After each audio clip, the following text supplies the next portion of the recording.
ফার্স্টে এ vector B vector এবং C vector দ্বারা আমাদের কি বলছে এ এবং বি কে সন্নিহিত বাহু ধরে সামান্তরিকের ক্ষেত্রফল বের করো। আমরা কি জানি সামান্তরিকের ক্ষেত্রফল বের করার সূত্র হচ্ছে আমরা যে কোনো দুইটা ভেক্টরের কি বের করে ফেলবো, ক্রস গুণ করে ফেলবো। দুইটা ভেক্টরের ক্রস গুণ করলে যে মানটা আসবে সেটাই কি আমাদের সামান্তরিকের ক্ষেত্রফল।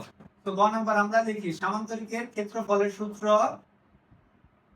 সামান্তরিকের ক্ষেত্রফল সেটা কি এ তার সাথে কি করব বি ক্রস গুণ করে দিব। কেন এর সাথে বি ক্রস গুণ করলাম? কারণ এ এবং বি কে বাহু ধরতে বলছে, তাহলে এর সাথে আমি বি ক্রস গুণ করে তার মানটা বের করে দিলে ইনস্টেন্ট। তাহলে এর সাথে আমি বি ক্রস গুণ করি, তাহলে ক্রস গুণ করলে কি হয় I cap J cap K cap. তো আমি ফার্স্টে এর মান বসাই, এর মান কত 2 আই ক্যাপ, তার মানে এখানে 2 আই ক্যাপের জায়গায় আই বসাইলাম, তারপর কি জে ক্যাপের সামনে -3, এর জন্য -3 বসাইলাম, এর সামনে কত কিছু নাই মানে কত 1। এটা আমরা কার মান বসাইলাম? এর মান। এবার বি এর মান যদি চিন্তা করি 3 I cap minus J cap, তার মানে আই এর জায়গায় আমি কত বসাবো 3, এর সামনে কত বসাবো -j, তারপর ওইটার সামনে বসাবো কত 5। এবার আমরা ক্রস গুণ করব। ক্রস গুণের ক্ষেত্রে আমি বারবার বলতেছি যে নিয়ম কি, আমরা একবার উপর থেকে তীর চিহ্ন নিচের দিকে যাব, আবার কি নিচ উপর থেকে এই দিক থেকে একবার বাম থেকে ডান দিকে, একবার কি উপর থেকে নিচে। দুই নাম্বার আরেকবার কি আবারও সেম জায়গায় নিচ থেকে উপর থেকে নিচে এই দিক বরাবর যাব, আর সবগুলোর সামনে কি দিয়ে দিব প্লাস দিয়ে দিব। আমি যদি চিন্তা করি ফার্স্টে আই ক্যাপের ক্ষেত্রে চিন্তা করি এটাও বাদ এটাও বাদ, তার মানে এবার কি উপর থেকে নিচে, তার মানে এটার সাথে আমি এইটা গুণ বুঝাইতেছি, তাহলে কত হয় 3 5 8 15 সূত্রের মাইনাস। এবার এটার সাথে আমরা কোনটা গুণ করব? এইটা গুণ করব। এটা আমি কত লিখছিলাম? এটা কিছু ছিল না মানে কি এটা -1, তাহলে 1 এর সাথে 1 যদি গুণ করি -1 আর 1 এ কি হয় প্লাস। তারপর কি লিখবো জে ক্যাপ, জে ক্যাপ যদি লিখি তাহলে এটাও বাদ আমাদের এইটাও বাদ, তখন আমাদের কি উপর থেকে গুণ করতে হবে, তার মানে এই 1 এর সাথে কি গুণ হবে 3 গুণ হবে, তার মানে 1 এর সাথে 3 গুণ করলে কত হয় 3 মাইনাস, এবার এটার সাথে কোনটা গুণ এটা গুণ, তার মানে 5 দুগুণে 10। ওকে প্লাস কে ক্যাপ দেখলাম, কে ক্যাপের মান যদি বের করতে চাই এটাও বাদ এটাও বাদ। এবার আবার উপর থেকে নিচে দিয়ে আসতে হবে, অর্থাৎ 2 এর সাথে যদি 1 গুণ করি -2 সূত্রের মাইনাস, 3 এর সাথে যদি 3 গুণ করি -9, -9 থেকে হয়ে যাবে প্লাস। তাহলে 15 এর সাথে যদি 1 যোগ করি কত হয় -15 এর সাথে 1 যোগ করলে -14 আই ক্যাপ, এখানে মান কত আসে -7 জে ক্যাপ, কারণ বর্ডের সামনে মাইনাস, এখানে কত আসে প্লাস 9 থেকে যদি 2 বাদ দেই 7 কে ক্যাপ।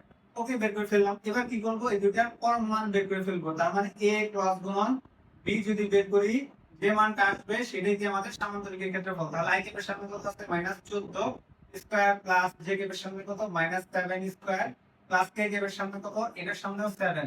তো আমি যদি ফাইনালি দেখি এটার মান কত আসে, কত 14 এর উপরে স্কয়ার প্লাস 7 এর উপরে স্কয়ার প্লাস 7 এর উপরে স্কয়ার যদি করি আমাদের রুট 294, এর উপরে আমরা কি করব রুট, তাহলে রুট 294 7 রুট 6, তার মানে এটা আমাদের কি final answer 7 root 6।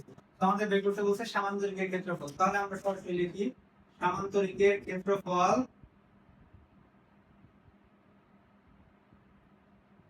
a cross গুণন b এর মান, এবং সেই মানটা কত 7 রুট 6 বর্গ একক। যেহেতু বর্গ কেন লিখলাম, যেহেতু সামান্তরিকের ক্ষেত্রফল, ক্ষেত্রফল একক কি বর্গ মিটার, যেহেতু এটার কোনো মিটার ঠিক দেওয়া নেই, এজন্য আমরা কি লিখেছি বর্গ একক। তো এই ছিল আমাদের কি গ নাম্বার কোশ্চেনের অ্যানসার। গ নাম্বার আমাকে কি বলতে, উদ্দীপকের ত্রিভুজটি সমকোণী ত্রিভুজ হবে কিনা গাণিতিকভাবে বিশ্লেষণ করো। আমরা কি জানি যদি একটা ত্রিভুজ সমকোণী ত্রিভুজ হয়, এটা তো একটা নিশ্চয় সমকোণী ত্রিভুজ, এটা যদি a ধরি আমরা, এটা b ধরি, এটা যদি c ধরি, তাহলে একটা ত্রিভুজ যদি সমকোণী ত্রিভুজ হয়, সমকোণী ত্রিভুজ কি যে ত্রিভুজের একটা কোণ কত ডিগ্রি 90 ডিগ্রি, অর্থাৎ সমকোণী ত্রিভুজ হলে পিথাগোরাসের সূত্র মেনে চলবে। পিথাগোরাসের সূত্র আমাদের কি ছিল, অতিভুজ স্কয়ার ইকুয়াল টু লম্ব স্কয়ার প্লাস ভূমি স্কয়ার। অর্থাৎ আমাদের ত্রিভুজ যে আছে ত্রিভুজের ভিতরে তিনটা বাহুর মান বের করতে হবে, বের করে আমাদের কি করতে হবে বর্গ করে দিতে হবে। করে দেওয়ার পর যে কোনো দুইটা বাহুর বর্গের মানটা আমরা যোগ করে দেখব একটা বাহুর সমান হচ্ছে কিনা। যদি সমান হয় তাহলে সেটা কি সমকোণী ত্রিভুজ গঠন করবে, আর যদি সমান না হয় তাহলে ত্রিভুজ গঠন করবে না। আমরা দেখি এখানে আমাদের কয়টা বাহু আছে, একটা বাহু a, একটা বাহু b, আর একটা বাহু c। তাহলে আমাদের মোট বাহু কয়টা তিনটা, একটা কি a, একটা b, একটা কি c, abc, তিনটি বাহু, তিনটি ত্রিভুজের তিনটি বাহু নির্দেশ করতেছে। তাহলে এই তিনটা সমকোণী ত্রিভুজ হবে কিনা সেটা যদি বের করতে চাই আমাদের কি করতে হবে, আগে তিনটা বাহুর মান বের করতে হবে। তাহলে আমি দেখি a ভেক্টরটা সমান কি দেওয়া ছিল 2i cap minus 3j cap plus k cap.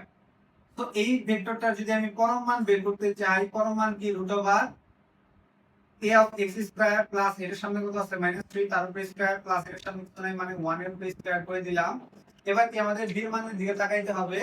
b এর মান আমাদের কত দেওয়া, তাহলে আগে b এর মানটা লিখি। b এর মানের ক্ষেত্রে দেওয়া 3i cap minus j cap plus 5k cap লিখলাম। এবার b এর পরম মানটা বের করে ফেলতে হবে সুন্দরভাবে। বের করি। b এর পরম মান কত হবে 3 square plus -1 square plus 5 square করে দিলাম। দেখবো মানটা কত আসে। এবার আবার কাউন্ট বের করতে হবে c এর মান। তাহলে c এর মান যদি দেখি, c এর মান কত দেয়া আছে 3i cap minus 2j cap plus -4k cap minus 4k cap. এবার এটার মান আমরা বের করব। আর এটার মান যদি বের করি সূত্র কি a অফ x স্কয়ার তার মানে 3 স্কয়ার মাইনাস 2 স্কয়ার প্লাস -4 তার উপরে আমরা স্কয়ার দিয়ে দিলাম। এবার দেখি এই মানগুলো আসলে আমাদের কত আসে।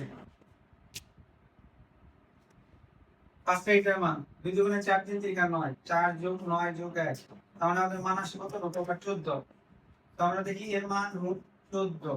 তো এটার মান যদি দেখি 3 3 9 5 5 25 তার মানে 25 আর 9 এ কত হয় আমাদের 25 যোগ 9 যোগ 1 তার মানে আমাদের 35। সরাসরি বসাই দিলাম 35। এটা মান কত আসে 3 3 9 4 4 16 25 25 আর 4 29। তাহলে সরাসরি বসাই দিব রুট ওভার 29। এবার দেখবো এটা সমকোণী ত্রিভুজ কিনা। তাহলে সেটা যদি করতে চাই আগে তারপর কি করতে হবে, আমাদের এই যে এর মান ছিল এর মানকে আমাদের কি করে দিতে হবে স্কয়ার করে দিতে হবে না।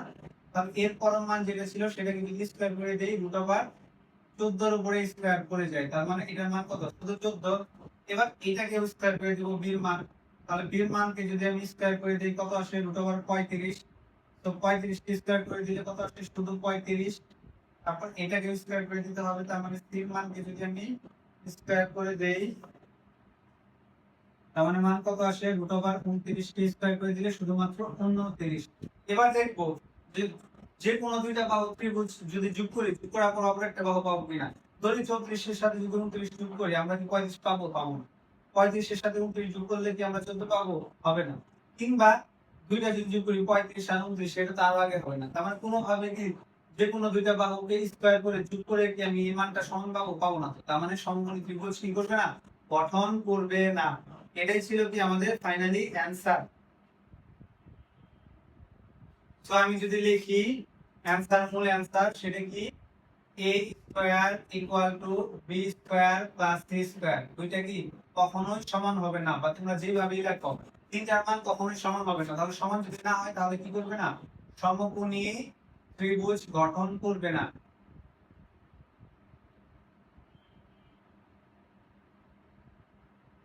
এটাই ছিল আমাদের কি খুব সুন্দর একটি কোশ্চেনের অ্যানসার। এটা হচ্ছে ময়মনসিংহ বুক 2024 সালের অ্যানসার। আশা করি তোমরা এই সৃজনশীলটি বুঝতে পেরেছো।